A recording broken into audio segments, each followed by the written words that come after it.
సినిమాల్లో చూసే సీన్‌లు నిజ జీవితంలో జరిగితే ఏమనుకుంటాం? షాక్ తింటాం. అది షూటింగు అర్థం గాదు. నిజ జీవితం అర్థం గాదు.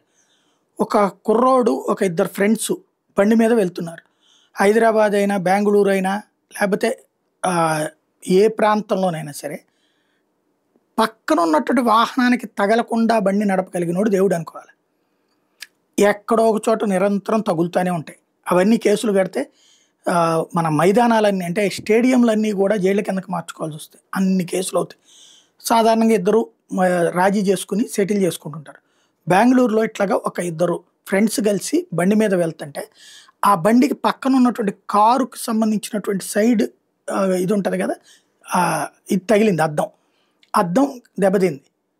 సాధారణంగా అట్లాంటప్పుడు కూర్చుంటారు, మాట్లాడుకుంటారు. అద్దం డబ్బులియ్యమంటారు. దాని మెయింటెనెన్స్ డబ్బులియ్యమంటారు. అట్లా గాకుండా ఆ కారు ఓనరు, వాళ్ళ ఆవిడ ఇద్దరు సినిమాల్లో చూపెట్టినట్టు రెచ్చిపోయి, సినిమాలో చూపించిన విలన్‌లాగా రెచ్చిపోయి, ఆ ఇద్దరి మీద గొడవకెళ్లారు. ఆ ఇద్దరు మాట్లాడారు. ఇక వీళ్ళు సాగదీస్తూ ఒక ఆడపిల్ల మీదకొస్తుంటే బాగోదు గదా! అనేసి వదిలేసి మీరు కావాలంటే పోలీస్ కేస్ పెట్టుకోండి అని బయలుదేరి వెళ్ళిపోయారు. ఏంట్రా నువ్వట్టా జెళ్ళిపోయేదంటూ వెంటాడి, ఏది సినిమాల్లో చూపించినట్టు వెంటపడి, బైక్ వెంటపడి, ఆ బైక్‌ను గుద్దేసి వాళ్ళలో ఒకళ్ళు చచ్చిపోవడానికి, ఇంకోళ్ళు తీవ్ర గాయాలు పాలవడానికి కారణమైనటువంటి ఒక జంటకి సంబంధించిన ఉదంతం బెంగుళూరులో సంచలనం సృష్టిస్తోంది. సైడ్ మిర్రర్‌కి బైక్ తాకిందని గొడవపడి ఓ యువకుడిని దంపతులు వెంటాడి కారుతో గుద్ది చంపిన దారుణం ఇది. బెంగుళూరులో ఈ ఉదంతం చోటు చేసుకుంది. స్థానిక పుట్టేనహళ్లి ఠాణా పోలీసుల కథనం ప్రకారం ఈ నెల 22న అర్ధరాత్రి దర్శన్ తన స్నేహితుడు వరుణ్‌తో కలిసి శ్రీరామ లేఅవుట్‌లో బైక్ మీద వెళ్తున్నారు.